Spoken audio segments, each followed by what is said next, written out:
ونور الابصار وضیائها وعلی آلہ وصحبہ وسلم۔ ایک بار اور انتہائی خلوص کے ساتھ، پوری توجہ کے ساتھ، پوری توجہ پیارے آقا کی طرف رہے اور جی لگا کے پڑھے اللہم صلی وسلم وبارک علی سیدنا محمد وآلہ بقدر حسنہ و جمالہ ارنی بجمالک وادرکنی یا رسول اللہ وادرکنی یا رسول اللہ وادرکنا یا رسول اللہ صلی اللہ تعالی علیہ وآلہ وسلم۔ حاضرین محترم،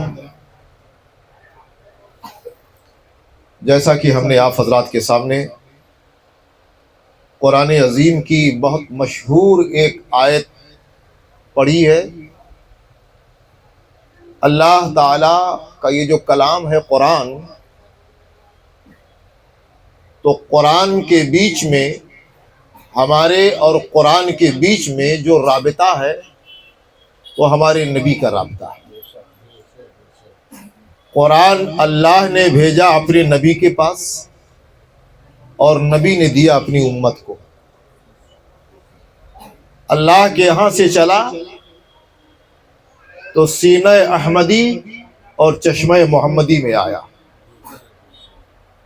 اور سمندر احمدی اور محمدی میں جلال باری کے قرب سے چلا ہوا قرآن ٹھنڈا ہو گیا، قلب رسول کے سمندر میں غوطہ زن ہو کے ٹھنڈا ہوا، اور پھر وہاں سے امت کو ملا۔ تو ہم سب امت ہیں، اور جو ہم سے پہلے تھے وہ بھی امت ہیں، اور قیامت تک جو ہوتے رہیں گے وہ سب امت ہیں۔ تو اس قرآن کا معاملہ یہ ہے کہ قرآن میں اللہ تعالی کبھی کبھی اپنے نبی کو مخاطب کرتا ہے، اور کبھی کبھی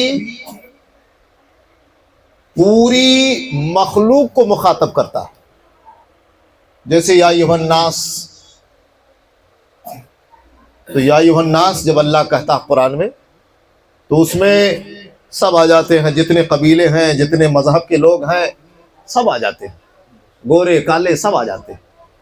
اور کہیں کہیں اللہ فرماتا ہے یا ایھا النبی، یا ایھا الرسول، کبھی قل۔ تو یہ خصوصی خطاب اللہ تعالیٰ اپنے رسول سے کرتا ہے، اور کبھی اپنے رسول کی معرفت سے یا ایھا الذین آمنوا، تمام مومنوں سے خطاب ہوتا۔ یہاں جو ہم نے آیت پڑھی ہے، اللہ فرماتا ہے قل، اے نبی آپ میرے بندوں سے فرما دیں، آپ اپنی امت سے کہہ دیں۔ کیا کہنا ہے آپ کو؟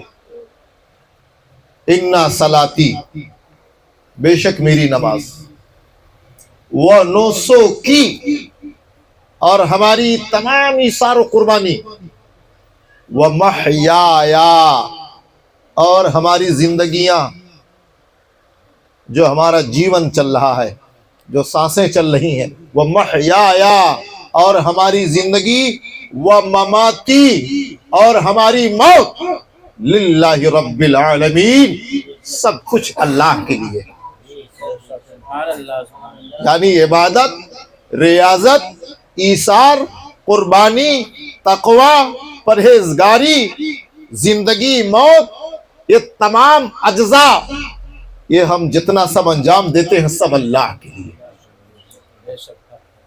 اسی بات کو ایک مومن کو ہمیشہ اپنی نظر میں رکھنا ہے، ایک مومن کامل کو اسی بات کو ہمیشہ اپنے نگاہ میں رکھنا ہے کہ اس کا اپنا کچھ نہیں ہے، وہ جیتا ہے تو خدا کے لیے، مرتا ہے تو خدا کے لیے۔ حاضرین محترم، صوفیاء کرام جو انبیاء کے بعد، رسولوں کے بعد، پیغمبران اسلام کے بعد سب سے جو بہترین کوالٹی ہے، سب سے جو اچھا طبقہ ہے، وہ اولیاء اللہ کا ہے، وہ اولیاء اللہ کا ہے، جن کے بارے میں اسی قرآن کے اندر اللہ فرماتا ہے الا انا اولیاء اللہ لا خوف علیہم ولا هم یحزنون، خبردار ہمارے ولیوں کو نہ تو کوئی خوف ہوتا ہے اور نہ کوئی غم ہوتا ہے۔ اسی قرآن میں اللہ نے ان کی شان بیان کی اور ان کا مقام و مرتبہ بیان کر دیا۔ تو انبیاء کے بعد جو سب سے بڑا طبقہ ہے، سب سے بہتر جو طبقہ ہے، جس کے نقش قدم پر نبی کے نقش پا کے بعد، نبی کے نقش قدم کے بعد جس کا نقش قدم اللہ کے بندوں کے لیے مشعل راہ ہے، نمونے عمل ہے، وہ اولیاء اللہ کا نقش قدم ہے۔ اور اولیاء اللہ کی زندگی اسی آیت کے سانچے میں ہے۔ اولیاء اللہ کا اٹھنا بیٹھنا، سونا جاگنا، کھانا پینا، چلنا پھرنا، اٹھنا بیٹھنا، ان کی معیشت، ان کی معاشرت، ان کا تقوی، یہ سب اسی دائرے میں آتا ہے۔ انہوں نے سب کچھ اپنے رب کو دے دیا ہوتا ہے، اور یہی مومن کامل کی پہچان ہے، یہی مومن کامل کا زیور ہے۔ ایک حدیث کا ایک واقعہ میں آپ کو سناؤں۔ پیارے آقا علیہ الصلوۃ والسلام ایک بار اپنے حجرے میں آرام فرما رہے تھے۔ حجرے کا دروازہ بند تھا، مقفل تھا اندر سے۔ آپ کی زوجہ محترمہ، ہم سب کی ماں ام المومنین سیدہ عائشہ صدیقہ رضی اللہ تعالی عنہا اپنے والد محترم کے ہاں یا کسی حجرے سے باہر گئی تھی، حجرہ اندر سے بند۔ تھوڑی دیر کے بعد تشریف لائی تو دیکھا دروازہ بند ہے، تو دستک دیا۔ حضور نے اندر سے پوچھا کون؟ حضور نے اندر سے پوچھا کون دستک دے رہا ہے؟ تو بی بی عائشہ نے کہا عائشہ، یا رسول اللہ دستک دینے والی عائشہ ہے۔ حضور نے فرمایا کون عائشہ؟ حضور نے فرمایا کون عائشہ؟ آپ فرماتی ہیں ابو بکر صدیق کی بیٹی عائشہ۔ حضور نے کہا کون ابو بکر؟ اب ایک نقطہ آپ کو یہاں دے رہا ہوں۔ یہ کبھی کبھی ایک کیفیت ایسی ہے جس میں دنیا و ما فیہا سے امام الانبیاء بھی الگ ہیں، اور پیغام دے رہے ہیں، نقش پا دے رہے ہیں کہ ایک طبقہ انبیاء کے بعد ایسا بھی آئے گا جو ساری دنیا سے الگ ہو جائے گا، گھر خاندان سے الگ ہو جائے گا، کاروبار سے الگ ہو جائے گا، اپنے آپ سے الگ ہو جائے گا، اور اس کے یہاں صرف جلوہ ذات میں گم ہوگا، جلوہ پروردگار عالم میں گم ہوگا۔ ہمارا تعلق، آپ کا تعلق جس عظیم ذات سے ہے وہ حضور مدار العالمین کی ذات، بڑی عظیم ذات۔ حضور مدار العالمین کے پیر و مرشد حضرت بایزید بستامی تھے۔ بایزید بستامی دروازہ بند کر کے اندر بیٹھے ہوئے ہیں، کوئی دستک دے رہا ہے تو پوچھ رہا ہے بایزید ہے؟ دستک دینے والا پوچھ رہا ہے بایزید ہے؟ تو بایزید گھر کے اندر سے جواب دیتے ہیں یہاں اللہ کے علاوہ کوئی نہیں ہے، یہاں نہ بایزید ہے نہ بایزید کے گھر کا کوئی فرد ہے، اس گھر میں صرف اللہ ہے۔ خود بایزید بول رہے ہیں اور کہتے ہیں یہاں بایزید نہیں ہے، یہاں تو صرف اللہ ہے۔ ایک کیفیت یہ بھی ہے، آج زمانہ یہ کہنے پر مجبور ہے، بلکہ سرکار غوث پاک تاجدار بغداد سیدنا شیخ عبد القادر جیلانی کے پیران کرام میں، سرکار غوث پاک رضی اللہ تعالیٰ عنہ کے مشائخ میں ایک بہت بڑے بزرگ ہیں سیدنا جنید بغدادی، بہت بڑے اللہ کے ولی ہیں۔ سیدنا جنید بغدادی فرماتے ہیں کہ اولیاء اللہ میں بایزید کا وہ مرتبہ ہے جو فرشتوں میں جبریل کا مرتبہ ہے۔ بایزید کا اولیاء اللہ میں وہ مرتبہ ہے جو فرشتوں میں جبریل کا مرتبہ ہے۔ اور فرماتے ہیں حضرت جنید کہ جہاں سے ہر ولی کی انتہا ہوتی ہے وہیں سے بایزید کی ابتدا ہوتی ہے۔ اتنا بڑا مقام اللہ نے عطا کیا، جلوے ذات میں گم ہے آپ۔ میں بتانا یہ چاہتا ہوں، آج یہ سب واقعات جو ہم نے آپ کے سامنے بیان کیا ممبروں سے نہیں بیان ہوتا ہے، اسٹیجوں سے نہیں بیان ہوتا ہے، اور یہ بیان نہ ہونا اس نے ہمارے نوجوانوں کو، ہمارے بزرگوں کو، ہمارے علماء کو روحانی اعتبار سے کمزور کر دیا۔ روحانی اعتبار سے ایک بہت بڑا طبقہ کمزور ہو گیا۔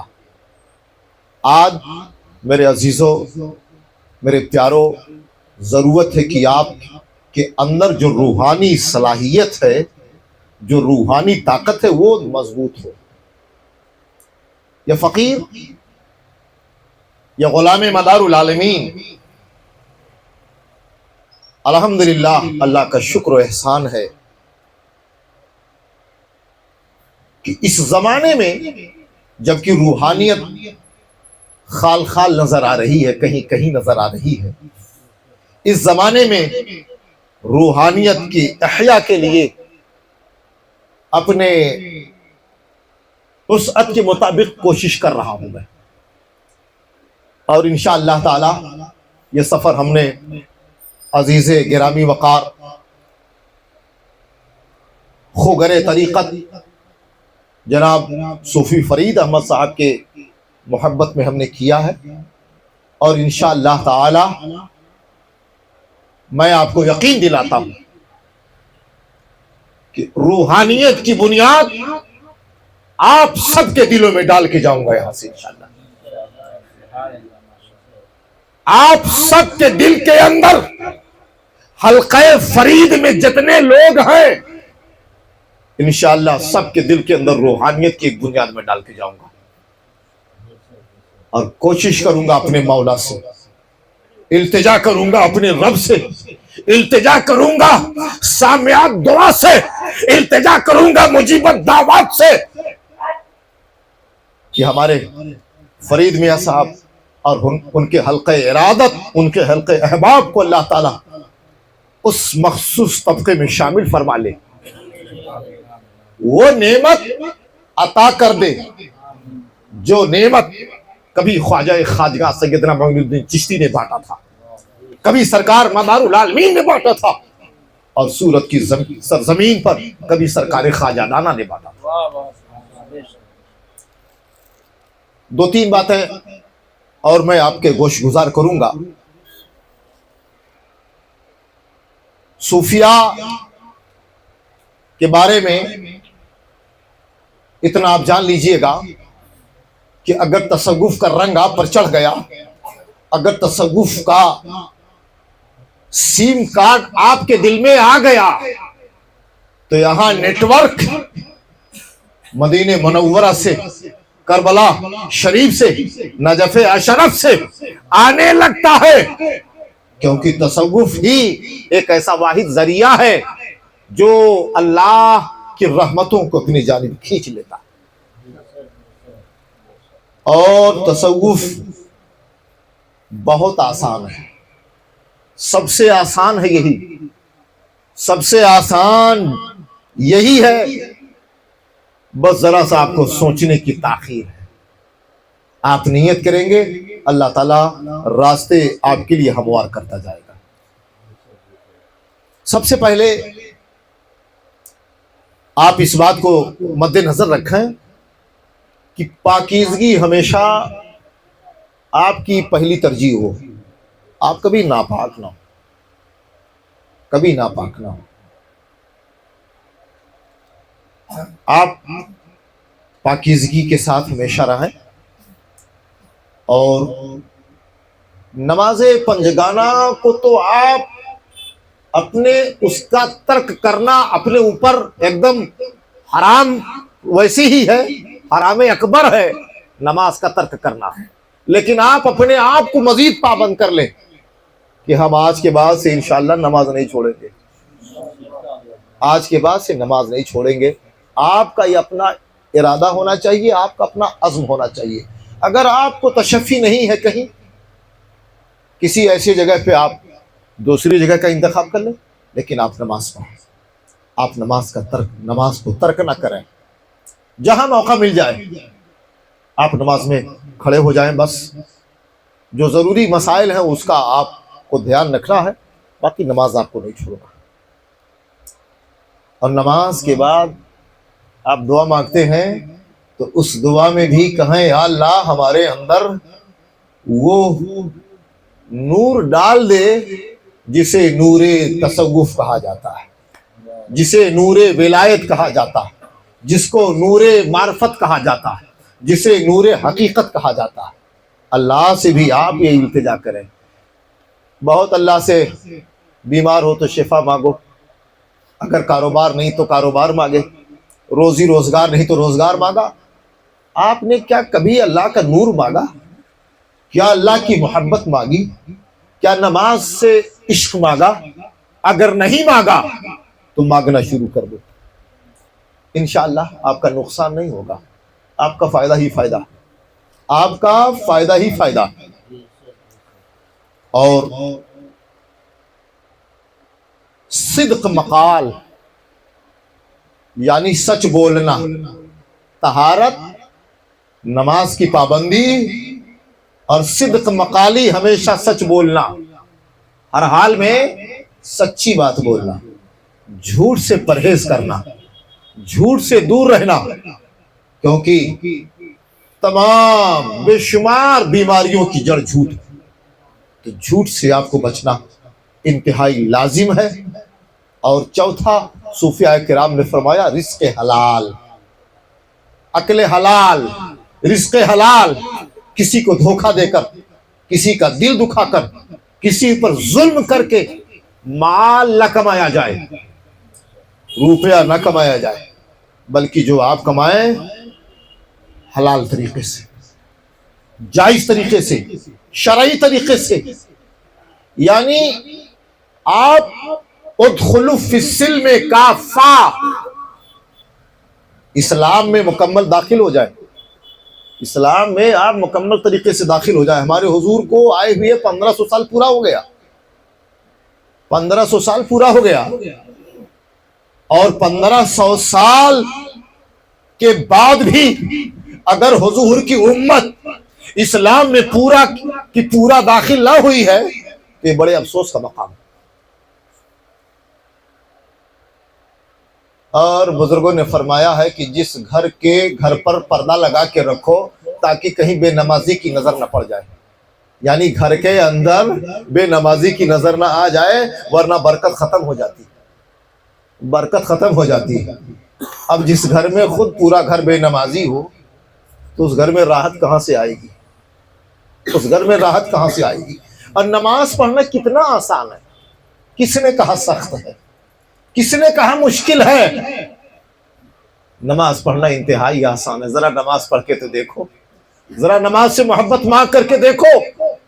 نماز، خدا کی قسم، اگر بھوکا سوتا ہے نماز پڑھنے والا بے قرار نہیں ہوتا۔ اگر جیب میں شام کو راشن لانے کا پیسہ نہ ہو اور نماز کا پابند انسان ہے، بے غم ہو کے سوتا ہے، اسے اضطراب نہیں رہتا، بے غم رہتا ہے، اور وہ وقت آتے آتے اللہ تعالیٰ انتظام کر دیتا ہے۔ تو اس سے آپ محبت پیدا کریں، اور یہ خانقاہ، یہ آستانہ، یہ دربار جو جناب صوفی فرید احمد صاحب نے تشکیل دیا ہے، اس کے بارے میں تھوڑا سا بتاؤں آپ سے۔ حضور مدار العالمین کے آستانے پر لاکھوں لاکھ لوگ جاتے ہیں، کیوں صدام؟ لاکھوں لوگ جاتے ہیں اور لاکھوں لوگ آتے ہیں، لیکن جناب فرید صاحب کا انتخاب ہو گیا دادا مدار کے ہاں، میں اس بات کا اعلان کرتا ہوں، صوفی فرید صاحب کا انتخاب ہو گیا ہے، اور بارگاہ مدار سے انعامات عظیمہ دینے کے لیے قیصر مداری کو روانہ کر دیا گیا۔ میں اس بات کا پرزور اعلان کرتا ہوں اور آپ اپنے اعتقاد کو آپ کو مضبوط کرنا ہے، اپنے اعتماد کو مضبوط کرنا ہے، اپنے عقیدے کو مضبوط کرنا ہے، کیونکہ آپ کا مالک، آپ کا خالق وہ قادر و قیوم ہے، اس کے اختیارات سے کوئی چیز باہر نہیں ہے۔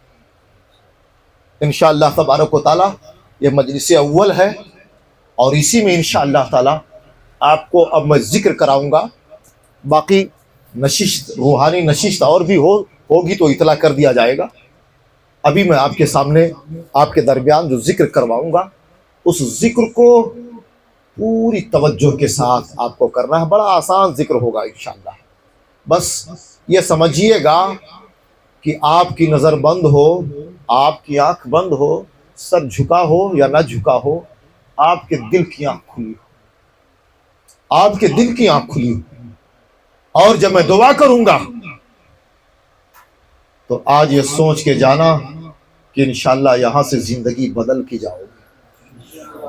آج سے پہلے کی زندگی جو تھی اس میں انقلاب آنا چاہیے، اس میں تبدیلی آنا چاہیے، کیونکہ فقیروں کے دربار میں بتایا گیا نا کہ جب بیٹھو تو دل سنبھال کے بیٹھو، اور علماء کے ہاں جب بیٹھو تو زبان سنبھال کے بیٹھو۔ وہاں جملوں کا حساب ہے اور یہاں تمہارے دل کے ارادوں کا حساب ہے۔ جب آدمی ذکر اللہ کرتا ہے نا تو اللہ کی رحمت اور قریب آ جاتی ہے، اور قریب آتی ہے۔ جب اور ذکر بڑھتا ہے اور قریب آتی ہے، تغیر ہو جاتا ہے، تبدیلی پیدا ہو جاتی ہے، دلوں کے بندر زمین پر اللہ کی ادراک اور اللہ کی معرفت کی کھیتیاں اللہ لہانے لگتی ہیں۔ آپ کو بڑے خشوع خضوع کے ساتھ ذکر الہی میں شامل رہنا۔ اب میں چاہتا ہوں کہ ذکر الہی کرنے سے پہلے سب باوضو ہیں، جو باوضو نہ ہو وہ وضو کر لے، اور جو باوضو ہوں بیٹھے رہے۔ سب سے پہلے آپ